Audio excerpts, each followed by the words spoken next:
Hello दोस्तों, स्वागत है आप सभी लोगों का हमारे यूट्यूब चैनल स्टडी समागम पर। साथियों, आज के इस वीडियो में आप सभी के लिए प्रदेश के मुख्यमंत्री बजरलाल शर्मा जी की कुछ नई योजनाओं के विषय में तथा कुछ पुरानी योजनाओं के विषय में खास अपडेट देने वाला हूं। साथियों, आपको पता होना चाहिए प्रदेश के मुख्यमंत्री बजरलाल जी रामनवमी के इस शुभ अवसर पर सभी प्रदेशवासियों को कुछ खास तोहफे भेंट करने वाले हैं। जी हां साथियों, राजस्थान के जितने भी पालनहार योजना के लाभार्थी हैं या फिर पेंशनधारी हैं या फिर सीएम किसान सम्मान निधि योजना के लाभार्थी हैं, उन सभी के लिए एक विशेष अपडेट निकलकर सामने आ रहा है। यदि आप लोगों का पालनहार योजना का पैसा अभी तक आपके खाते में नहीं आया है तो कब तक आएगा और किन किन लाभार्थियों का पैसा उनके खाते में आना शुरू हो चुका है, वो डिटेल में आपको इस वीडियो में बताऊंगा। इसके अलावा यदि आपकी पेंशन अभी तक बकाया चल रही है, यानी कि आपको अभी तक पेंशन प्राप्त नहीं हुई है, ना फरवरी की प्राप्त हुई है ना मार्च की प्राप्त हुई है, तो आपको बताना चाहूंगा फरवरी तथा मार्च के महीने की पेंशन डलना अब शुरू हो चुका है। इसके अलावा पेंशन वृद्धि को लेकर भी बहुत सारे पेंशन लाभार्थी हमको बार बार ये पूछते हैं कि सर पेंशन अभिवृद्धि कितनी होगी और कब तक होगी। और साथ ही यदि आप एक राजस्थान के किसान हैं और आप भी किसान सम्मान निधि योजना के 2000 रुपए या फिर 1000 रुपए जो आपको अब की बार चौथी किस्त के रूप में मिलेंगे, और जिन किसान भाइयों की तीसरी किस्त और दूसरी किस्त बकाया है उनको 2000 रुपए मिलेंगे। यदि आपके बकाया चल रहे हैं और आप भी सीएम किसान सम्मान निधि योजना का लाभ उठाना चाहते हैं तो आज का ये वीडियो आप लोगों के लिए बेहद खास रहेगा। तो चलिए दोस्तों, वीडियो को शुरू करते हैं और एक एक स्टेप को अच्छी प्रकार से समझ लेते हैं। साथियों, सबसे पहले हम चर्चा करते हैं राजस्थान किसान सम्मान निधि योजना के विषय में, क्योंकि दोस्तों इसके विषय में जानना आप लोगों के लिए बेहद जरूरी है। देखिए दोस्तों, ये तो आप सभी लोगों को पता है कि राजस्थान के अंतर्गत पीएम किसान सम्मान निधि योजना का पैसा 24 फरवरी 2025 को बिहार के भागलपुर से जारी हो गया था, जिसमें राजस्थान के लगभग 72 लाख किसानों को लाभान्वित किया गया था। और साथ ही मुख्यमंत्री किसान सम्मान निधि योजना में भी राजस्थान के लगभग 72 से लेकर 75 लाख किसानों को लाभान्वित किया जाएगा, बशर्ते साथियों आप लोगों को इसका क्राइटेरिया पूरा करना चाहिए। लेकिन साथियों, राजस्थान के अंतर्गत एक किसान आईडी कार्ड बनवाया जा रहा है। दोस्तों, इस किसान आईडी कार्ड के बारे में मैं आपको कुछ जानकारी दे देता हूं। अन्यथा साथियों, आपको किसान सम्मान निधि योजना जो कि मुख्यमंत्री किसान सम्मान निधि योजना है, उसका पैसा आपको नहीं मिलेगा, यानी कि चौथी किस्त का पैसा नहीं आएगा। जी हां साथियों, सबसे पहले तो आप लोग किसान आईडी कार्ड के बारे में जान लीजिएगा। देखिए दोस्तों, जो किसान आईडी कार्ड था, यानी कि जो फार्मर आईडी थी, वो 31 मार्च 2025 के बाद अब बनना बंद हो चुकी है, क्योंकि 31 मार्च तक आप लोग की अंतिम तिथि थी। यदि आप लोगों ने 31 मार्च तक अपनी फार्मर आईडी नहीं बनवाई है तो आप पीएम किसान सम्मान निधि योजना की किस्त प्राप्त नहीं कर सकेंगे, इस बात को भी समझ लेना। अतः फार्मर रजिस्ट्री शिविर में आपको जाना चाहिए। यदि वहां पर आपका किसान आईडी कार्ड नहीं बनता है तो आप पटवारी को संपर्क कर सकते हैं। 31 मार्च से पहले पहले आपको आईडी कार्ड बनवा लेना चाहिए था, लेकिन यदि फिर भी नहीं बनता है तो आप पटवारी, ग्राम विकास अधिकारी और सरपंच के माध्यम से अपना फार्मर आईडी कार्ड बनवा सकते हैं। ये कृषि विभाग की अपडेट है।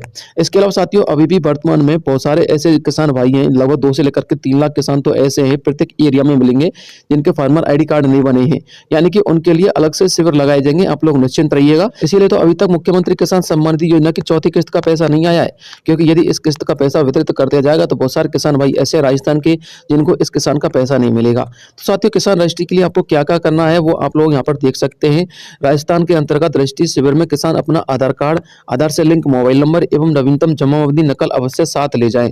राज्य में 5 फरवरी से 31 मार्च तक 2025 तक शिविर आयोजित कर दिए जा रहे थे, लेकिन साथियों अब ये तिथि निकल चुकी है। अब राजस्थान के अंतर्गत इन शिविरों को आयोजित करने की कोई नई तिथि आएगी, हालांकि अभी इस तिथि की घोषणा नहीं की गई है। यदि आप लोग अपना फार्मर आईडी कार्ड बनवाना चाहते हैं तो आप लोग अपने नजदीकी पटवारी महोदय, ग्राम विकास अधिकारी महोदय, सरपंच महोदय से गाइड ले सकते हैं, यानी कि सलाह ले सकते हैं। उनसे पूछ सकते हैं कि आगे की प्रक्रिया क्या होगी और किस प्रकार से आपका फार्मर आईडी कार्ड बनेगा। इसके अलावा साथियों, अब हम बात करते हैं राजस्थान के अंतर्गत सीएम किसान सम्मान निधि योजना की चौथी किस्त की। तो साथियों, राजस्थान के अंतर्गत इसकी जो चौथी किस्त है ना, ये साथियों आप लोगों के लिए अप्रैल से लेकर मई के महीने में वितरित की जाएगी। हालांकि दोस्तों, उम्मीद लगाई जा रही है कि अंतिम अप्रैल तक आप लोगों के लिए चौथी किस्त का वितरण हो जाएगा, बशर्ते दोस्तों राजस्थान के जितने भी पात्र कैंडिडेट हैं जो कि मुख्यमंत्री किसान सम्मान निधि योजना के लाभार्थी हैं, यदि उनके फार्मर आईडी का काम पूरा हो जाता है अप्रैल के मध्य तक, तो दोस्तों अप्रैल के अंतिम सप्ताह में आपको चौथी किस्त का वितरण हो जाएगा। यदि ऐसा नहीं होता है तो दोस्तों चौथी किस्त आप लोगों के लिए मई के महीने में ही ट्रांसफर की जाएगी, इस बात को भी समझ लेना। अब बात करते हैं साथियों राजस्थान पालनहार योजना के लिए विशेष अपडेट के बारे में। तो साथियों, यदि आप भी राजस्थान पालनहार योजना के लाभार्थी हैं तो आप लोगों के लिए भी लगभग 1500 रुपये या फिर 2500 रुपये का पेमेंट मिलता होगा।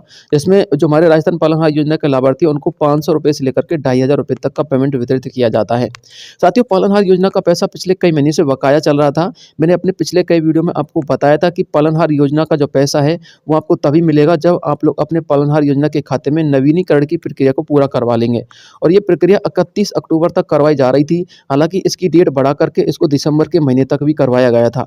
और साथ ही मैंने आपको एक अपडेट और दी थी, जिसमें मैंने आपको ये बताया था कि जितने भी पालनहार योजना के लाभार्थी हैं, उन्हें सभी का जो पैसा है वो 15 मार्च तक आप लोगों के लिए ट्रांसफ़र कर दिया जाएगा। ये हमारे अविनाश गहलोत जी, जो कि सामाजिक अधिकारिता विभाग के मंत्री थे, उन्होंने अपनी तरफ से बयान दिया था। लेकिन साथियों, क्या वाक़ई में 15 मार्च तक आप लोगों के लिए पालनहार योजना का पैसा आया था या फिर नहीं आया था? उसके विषय में क्या अपडेट है तो भी देख लीजिएगा।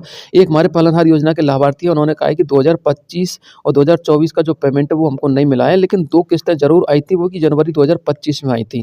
यानी कि उनको मार्च के महीने में पेमेंट आना चाहिए था।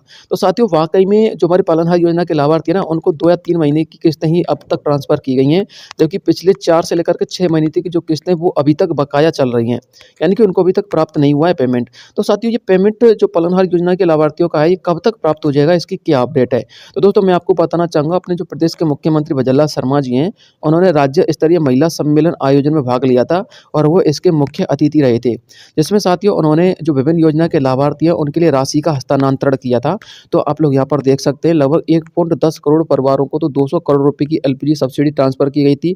30,000 बालिकाओं को लाड़ू प्रोत्साहन योजना का पैसा, 31,790 बालिकाओं को गार्गी पुरस्कार, 5,000 मेधावी छात्र-छात्राओं को काली भाई बिल योजना की स्कूटी वितरण, 18,300 महिलाओं की जो स्वयं सहायता समूह की महिला थी, उनके लिए 100 करोड़ रुपए का ट्रांसफ़र और 5,000 महिला को जो इंडक्शन कुक टॉप था, उसका वितरण किया गया था।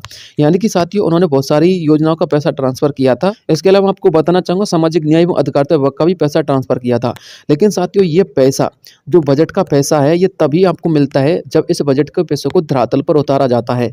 यानी कि विभागों को ट्रांसफ़र किया जाता है और विभाग इस पैसे को आप लोग के खाते में ट्रांसफ़र करते हैं। तो साथियों, ये पैसा अप्रैल के महीने में धरातल पर उतारा जाएगा प्रत्येक विभाग के माध्यम से। और जो सामाजिक अधिकारिता विभाग है, उसको ये जो बजट मिला है, वो अप्रैल के महीने से सभी जो योजना के लाभार्थी हैं, उनके खाते में पैसा ट्रांसफ़र करने की उम्मीद जता रहा है।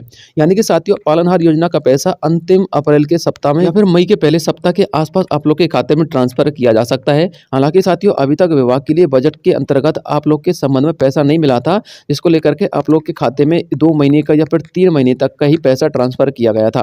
तो दोस्तों, अब आप लोग का डाउट क्लियर हो गया होगा। अब बात करते हैं सामाजिक सुरक्षा पेंशन योजना की। देखिए साथियों, यदि आप लोग का भी सामाजिक सुरक्षा पेंशन योजना का पैसा भी बकाया चल रहा है, फरवरी महीने का या फिर जनवरी का या फिर 3 से लेकर 4 महीने का, तो आप लोग निश्चिंत रहिएगा, क्योंकि दोस्तों फरवरी और मार्च तक का जो पेमेंट है ना, वो खाते में ट्रांसफ़र होने जा रहा है। जी हाँ साथियों, आप लोगों के लिए मैं कुछ यहाँ पर स्टेटस दिखा रहा हूँ, वो मैं आपको बता देता हूँ। देखिए दोस्तों, यहाँ पर एक पेंशन लाभार्थी है जिनको फरवरी महीने का पेमेंट 31 मार्च को ट्रांसफ़र हो चुका है और इन पेंशन लाभार्थियों का जो मार्च का बिल है ना, वो जनरेट हो चुका है। यानी कि साथियों, जो पेंशन लाभार्थी फरवरी महीने का पेमेंट प्राप्त कर चुके हैं, उनका तो मार्च के महीने का बिल जनरेट हो चुका है और जिनको फरवरी महीने का पेमेंट प्राप्त नहीं हुआ है, उनको मार्च के महीने का बिल जनरेट नहीं हुआ है। इस बात को भी समझ लीजिएगा। अब हम बात करते हैं कि मार्च के महीने का बिल कब जनरेट होगा। तो मार्च के महीने का बिल साथियों 15 अप्रैल तक कभी भी जनरेट हो सकता है, क्योंकि यदि मार्च का बिल 15 अप्रैल तक जनरेट हो जाता है, तो मार्च के महीने का पेमेंट आपको अप्रैल के अंतिम सप्ताह में ट्रांसफ़र कर दिया जाएगा। इसके अलावा साथियों, जिन किसान भाइयों का पेमेंट अभी बकाया चल रहे हैं, तो आपको बताना चाहूँगा, आप लोग निश्चिंत रहिएगा। यदि आप लोगों ने सत्यापन करवा लिया, वार्षिक सत्यापन या भौतिक सत्यापन, तो दोस्तों आप लोग 181 पर टोल फ्री कॉन्टैक्ट नंबर है, उस पर संपर्क कर सकते हैं। और पिछले वीडियो में मैंने आपको एक और टोल फ्री नंबर बताया था विभाग का, उससे भी आप लोग जानकारी ले सकते हैं कि क्यों आपका पेमेंट अभी बकाया चल रहा है। इसके अलावा साथियों, आप लोग अपना स्टेटस भी चेक कर सकते हैं जनसूचना पोर्टल पर जाकर। लेकिन साथियों, अपडेट ये नहीं है कि आपका पेमेंट कब तक प्राप्त हो रहा है। साथियों, इसके अलावा अपडेट ये भी है कि जो पेंशन लाभार्थी है, उनका पेंशन में वृद्धि कब तक होगी, क्योंकि विभाग ने यह कहा था कि अप्रैल के महीने से पेंशन में वृद्धि होगी।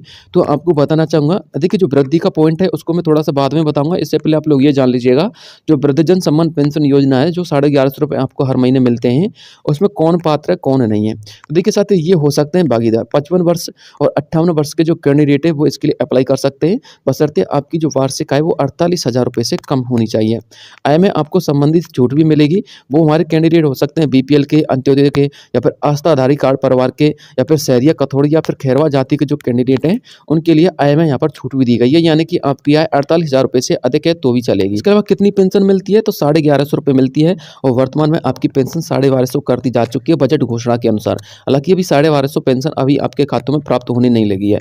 कौन पात्र होगा, कौन पात्र नहीं होगा, तो ये प्रार्थी स्वयं अपने पति या पत्नी या प्रपुत्र केंद्र सरकार या फिर अन्य राज्य सरकार या राज्य सरकार के किसी भी उम्र कद में सेवारत है, तो केंद्र सरकार या फिर अन्य राज्य सरकार या फिर राज्य सरकार की जो उपक्रम के तहत जो पेंशन मिलती है, वो इन नियमों के अंतर्गत पेंशन प्राप्त करने का भागीदार नहीं है, यानी कि वो योग्य नहीं है। यदि आपके घर में कोई गवर्नमेंट कैंडिडेट है, तो आप लोग अपनी पेंशन प्राप्त नहीं कर सकते, ठीक है ना। अब बात करते हैं साथियों आप लोगों की पेंशन अभिवृद्धि की, तो साथियों नियम के अनुसार आपकी पेंशन में 15% की वृद्धि होनी चाहिए थी। और जो ये बजट घोषणा थी फरवरी के महीने की, इसमें आप लोगों के लिए 5% जो है पेंशन में वृद्धि की गई थी। यानी कि जो हमारे पेंशन लाभार्थी थे जिनको ₹1150 पेमेंट मिलता है, उनको अब ₹1250 पेमेंट मिलेगा। लेकिन साथियों ये अपडेट क्या है? देखिए आप लोग यहाँ पर देख सकते हैं, हमारी सरकार ने प्रधानमंत्री मातृ वंदन योजना के तहत गर्भवती महिलाओं को दी जाने वाली ₹5000 की राशि को बढ़ाकर ₹6500 कर दिया। ये हमारी महिलाओं के लिए खुशखबरी वाली अपडेट थी। इसके अलावा आप लोग और भी देख सकते हैं, हमारी सरकार ने जो पेंशन योजना थी उसको बढ़ाकर उसमें ₹1250 प्रति माह कर दिया है और ये अपडेट हमारे मुख्यमंत्री भजनलाल शर्मा जी ने दी है। लेकिन साथियों ये आप लोग के लिए जो पेमेंट है ना 1250, ये साथियों आपको अप्रैल के महीने से मिलेगी। यानी कि यदि आपको मार्च के महीने का पेमेंट पूरा प्राप्त हो चुका है, तो अप्रैल के महीने का पेमेंट जब आपको मई में आएगा, तो दोस्तों आप लोगों के लिए 1150 के स्थान पर आपको ₹1250 पेमेंट प्राप्त होगी। किसी भी योजना का कैंडिडेट हो आपको प्राप्त होगी, ठीक है ना? यानी कि यदि आप लोग अलग-अलग पेंशन लाभार्थी हैं, जैसे कि विकलांग हैं, विधवा हैं या फिर स्लो कोशिश की बीमारी वाले हैं, तो उन सभी की पेंशन में यहाँ पर ₹100 की वृद्धि की गई है। अब आप लोगों का डाउट क्लियर हो गया होगा, बहुत सारे लोग हमसे पूछते हैं कि सर पेंशन कितनी बढ़ाई गई है और कब से बढ़ाई जाएगी? मई के महीने से बढ़ाई जाएगी, ठीक है ना?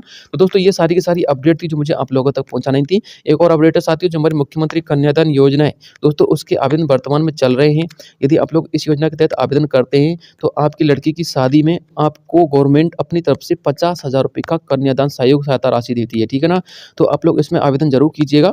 हालाँकि इनके आवेदन में कुछ जो है समस्या आ रही थी ऑनलाइन पोर्टल पर, तो इसको लेकर के महिलाओं ने मंत्री जो राठौड़ जी हैं, उनको ज्ञापन सौंप दिया है, ठीक है ना? तो इस योजना के तहत आप लोग आवेदन कर सकते हैं और अपनी बेटी के लिए ₹50,000 की कन्या सहयोग सहायता राशि प्राप्त कर सकते हैं। तो दोस्तों आज के लिए यही अपडेट थी जो मुझे आप लोगों तक पहुँचानी थी। इसके अलावा यदि कोई नई अपडेट मिलेंगे तो आप लोगों को तुरंत वीडियो के माध्यम से प्रोवाइड करवा दूँगा। आज के लिए इतना ही, काफ़ी मिलता हूँ नेक्स्ट वीडियो में, तब तक के लिए जय हिंद, जय भारत।